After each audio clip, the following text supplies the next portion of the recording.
जुन देशको युवा शक्ति सक्रिय, सचेत र सक्षम हुन्छ, त्यो देशको भविष्य सधैँ उज्जवल हुन्छ। नमस्कार, म विशाल रिमाल र धन्यवाद द राइजिङ युथ नेटवर्कलाई यो अवसर मलाई दिनुभएकोमा। समृद्ध नेपाल निर्माणमा युवाको भूमिका भन्ने विषयमा आफ्ना केही धारणाहरू यहाँहरूमाझ यस भिडियो मार्फतबाट राख्न जाँदैछु। कुनै पनि राष्ट्रको मेरुदण्ड भनेको नै युवा जनशक्ति हो।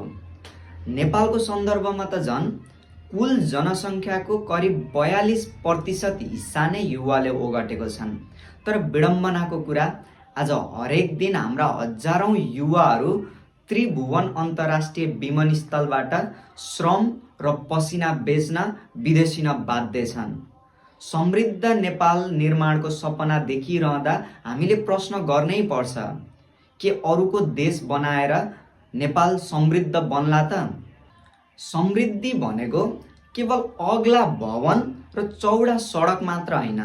समृद्धि भनेको त आर्थिक आत्मनिर्भरता, सामाजिक न्याय र सुशासन हो, र यो युवाहरूको काँधमा छ।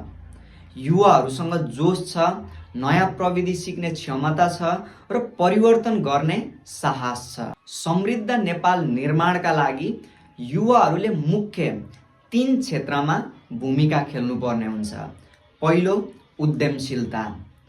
अब हामी जागिर खोज्ने मात्र होइन, जागिर सिर्जना गर्ने स्टार्टअप संस्कृतिमा लाग्नुपर्छ।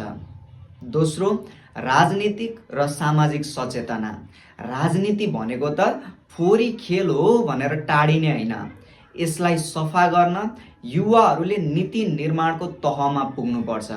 भ्रष्टाचार विरुद्ध युवाहरू लड्नुपर्छ।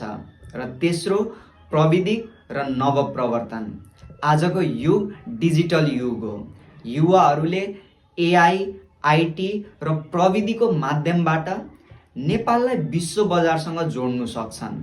युवाहरू केवल फेसबुक र टिकटकमा अल्झने मात्र होइन, समाजमा व्यापक कुरीति, अन्धविश्वास र विभेद विरुद्ध लड्ने योद्धा बन्नुपर्छ। युवाहरूमा मैले नगरे कसले गर्छ र अहिले नगरे कहिले गर्ने भन्ने भावना नआएसम्म समृद्ध नेपाल गाह्रो छ। अन्त्यमा, समृद्ध नेपाल बनाउन विदेशी अनुदान होइन, युवाको ज्ञान, सिप र पसिना चाहिन्छ। खाडीमा 45 डिग्री तापक्रममा बगाउने पसिना यदि हाम्रै हिमालको फेदी र तराईको फाँटमा खर्चिने हो भने समृद्ध नेपालको सपना धेरै टाढा छैन।